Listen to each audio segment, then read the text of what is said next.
Welcome to a Foxy Tech Tips tutorial on backing up your WhatsApp chats on iPhone. If you find this tutorial helpful, please consider subscribing to my channel and liking the video. Open up WhatsApp and tap on Settings in the bottom right. In Settings, choose Chats. Then tap Chat Backup. Tap Backup Now.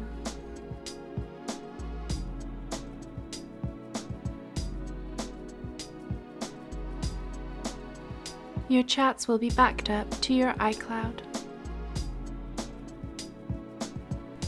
And that draws an end to this tutorial.